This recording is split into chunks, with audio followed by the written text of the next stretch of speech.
시청자 여러분 안녕하십니까? 자취펀치 육동일입니다. 병신년 새해가 밝아왔습니다. 시청자들께서도 새해 복 많이 받으시고 금년 한 해 좋은 일 많이 생기시기 바랍니다. 이 병신년은 역사적으로 보면 대단히 대변혁과 혼란의 시기였다고 이렇게 역사적으로 기록을 하고 있습니다. 예를 들어서 936년 병신년에는 후삼국이 통일이 됐습니다. 이제 그렇게 보면은 우리도 지금 이제 통일을 향한 이제 발걸음을 힘차게 내디뎌야 될 거 아닌가 이런 생각도 가져봅니다. 또 1896년 병신년에는 을미사변이 끝나고 또 우리 왕실이 또 러시아 공사로 피신하는 이른바 아관파천이라는 그런 사건도 일어나면서 실질적으로 일제 강점기로 들어가는 아주 암울한 시기였다고 합니다. 그러니까 때로는 국운이 상승하고 때로는 또 국운이 하락하는 그러한 대변혁과 혼돈의 끝자락이 이 병신년이다 이렇게 역사를 평가하고 있습니다. 아무튼 우리나라도 금년에 아마 통일이라는 우리의 새로운 희망도 생기겠지만 또 오늘 북한에서 수소폭탄을 지하 실험을 했다는 그런 보도를 접하면서 이 통일이 또 이게 그렇게 가까이 있는 건 아니다 이런 생각이 동시에 듭니다. 어쨌거나 우리는 이 병신년 새해를 새로운 꿈과 희망을 만들어내는 그런 도전의 해로 우리 국민들이 힘을 합해서 만들어내야 되겠습니다. 이번 시간에는 올해 이제 병신년 한 해 동안에 우리나라에서 일어날 수 있는 예상되는 그러한 여러 가지 좋은 징조 또 나쁜 기운 이런 것들을 이렇게 전망하면서 우리 사회나 우리 국민들이 어떻게 이거를 헤쳐나가야 되는가 이런 점들에 대해서 말씀을 좀 나누고자 합니다. 기억하시겠지만 작년 연말에 또 식품 회사 몽고간장이죠. 몽고간장에서 명예 회장이라는 분이 자신이 데리고 다니는 운전사를 폭행하는 그런 이른바 갑질 만행이 또 일어났습니다. 110년이 된 그런 아주 탄탄한 회사인데 그 회사에서 또 그런 일이 일어남으로써 우리 국민들이 다시 이 공분을 일으킨 바 있습니다. 그런데 이러한 사건은 이번에 처음 일어난 것이 아니라 지금 2년, 3년 전서부터 출고돼서 일어나는 이른바 갑의 횡포에 대한 을의 반란이라고 할까요? 이런 일들이 이게 저는 일시적인 현상이 아니다. 그리고 이 갑을관계의 새로운 변화가 앞으로 이번 병신년뿐만 아니라 앞으로 우리 사회에 굉장히 중요한 변화를 가져올 것이다. 이런 생각을 합니다. 이 사건 이전에도 기억하시겠지만은 땅콩 회항 대한항공 사건이 있었고요. 또 우유 회사가 이 갑질을 해서 이 대리점에 여러 가지 불이익을 주고 만행을 저지르는 사건도 있었고요. 또 어떤 회사의 상무는 또 비행기를 탑승해서 라면을 가지고 또 승무원들과 여러 가지 불미스러운 일을 일으켰고 일으킨 바가 있고, 또 어떤 제가 회사 회장은 주차장에서 또 주차 요원과 이 폭행을 서슴지 않는 사건들이 있었습니다. 근데 이런 사건들이 바로 이제 갑질 만행이다. 이렇게 돼서 이제 이런 사건들이 언론을 통해서 드러나고, 또 그 언론을 접한 국민들이 상당히 분노를 했습니다. 그리고 또 물론 그 전에도 이런 사건이 있었겠습니다만, 그 전에는 이런 사건들이 하나의 해프닝으로 끝나는 경우가 많았죠. 그래서 뭐 시간이 지나면 없었던 일이 되고, 그 갑의 그 횡포에 대해서 을들은 별로 또 약간의 그 비판과 이의를 제기하다 그치고 다시 또 갑을 관계에, 종전의 갑을 관계에 돌아가는 그런 것이 되풀이됐다고 볼 수 있습니다. 때로는 그것이 언론에 보도도 안 됐을 때고요. 그러나 이제는 달라졌다. 이제는 그러한 사건들이 앞으로 더 이제 일어날 거고, 또 그러한 사건들이, 감춰졌던 사건들이 더 드러날 거고, 그 드러난 사건들이 단순히 해프닝으로 끝나는 게 아니라 상당한 저항, 비판은 물론 저항과 반발로 이어질 거다. 그렇게 되면은 이 갑을 관계가 새로 정립될 수밖에 없는 상황이 된다. 저는 그렇게 전망을 하고 있습니다. 그래서 잘 아시는 바와 같이 이 지난번에 일어났던 사건들이 그냥 묻어진 게 아니라 결국은 그러한 만행 또는 그런 폭행을 일으켰던 당사자들이 퇴출이 되거나, 그 당사자들의 회사가 아주 곤혹을 치르거나 막대한 회사 손실을 가져오고 있습니다. 지금 그 간장 공장도 지금 검찰의 조사를 받게 될 테고, 지금 그 많은 국민들이 그 애용하던 간장을 바꿔서 불매운동으로 이어짐으로써 이 회사의 존폐 위기가 놓이는 그러한 상황이 이제 만들어져 가고 있습니다. 이것은 전에 없던 아주 큰 혁명적인 변화라고 저는 생각을 합니다. 그래서 이 사건들, 이 갑을 관계에서 비롯된 이 정상적이지 못한 이 상황들에 대해서 저는 세 가지의 큰 의미가 담겨져 있다.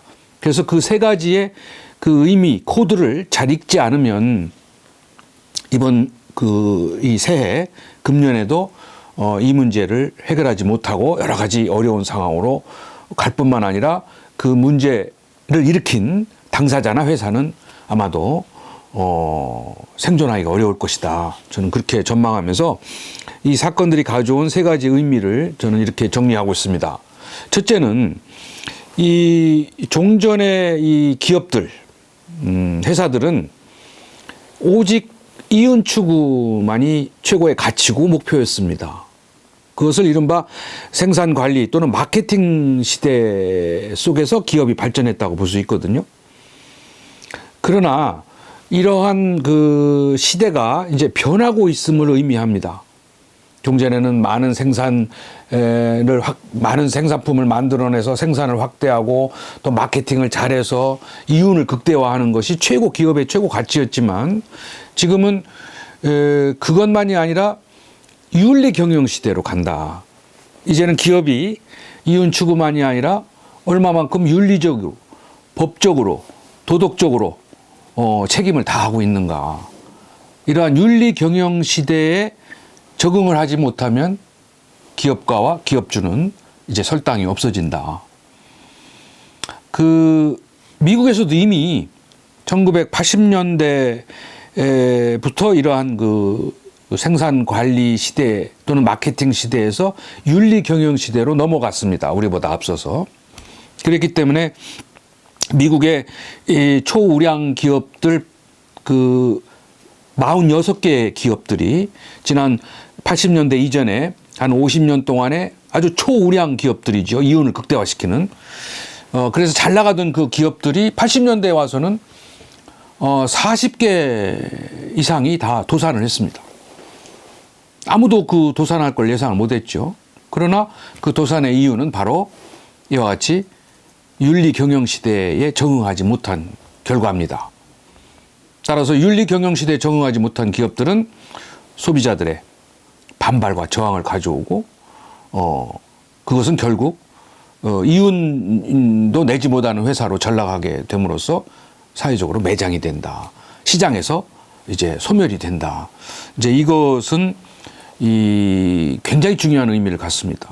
그렇기 때문에 잘 아시겠지만은 미국의 기업가들은 부를 사회에 환원하는데 상당한 그 노력을 하지 않습니까? 어떻게 보면 우리가 상상하지 못할 정도의 자기가 축적한 부를 사회에 환원합니다. 우리 같이 2세, 3세 재산을 넘겨주는 것이 아니라 2세, 3세 넘겨주는 재산은 전체 재산의 1%도 안 되는 재산을 넘겨주면서 총 재산의 30% 내지 40% 이상을 전부 사회에 환원합니다. 그것도 서로 경쟁적으로 하고 있거든요. 그 이유는 뭡니까? 그 이유는 물론 존경을 받는다는 의미도 있지만은 이게 바로 그 기업이 살아남기 위해서 또 그 기업가가 존경받기 위해서는 이러한 행동이 불가피하다는 측면에서 그러한 노력을 하고 있다고 볼 수 있습니다. 얼마 전에 그 페이스북의 창시자인 주커버거도 자기 아이를 출생하면서 99%의 재산을 환원하겠다. 이른바 53조 이상의 돈을 사회에 환원하겠다고 약속을 한 바가 있습니다. 이렇게 하는 이유는 뭐 빌 게이츠뿐만 아니라 워렌 버핏도 마찬가지고 이런 기업가들의 이런 사회적인 환원 또 그러한 그 노력들은 전부 기업이 윤리 경영 시대에 살아남기 위한 일환이다. 이렇게 저는 해석을 합니다.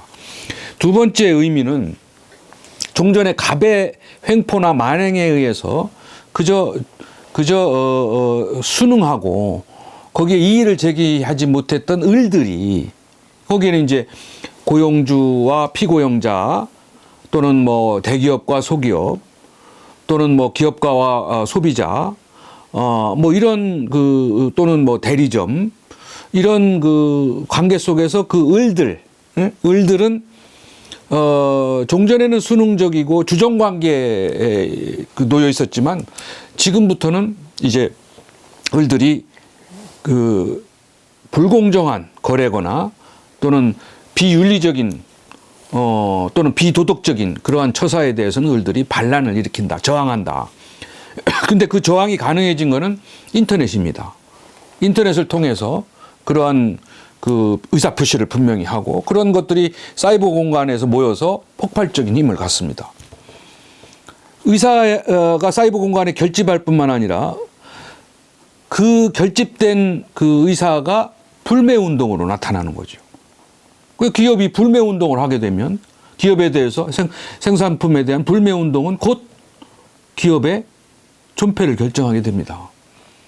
그러니까 이 을들의 종전에와는 달라진 을들의 생각과 행동이 이제는 기업이 이것을 간과해서는 안 된다는 그런 의미가 담겨져 있습니다.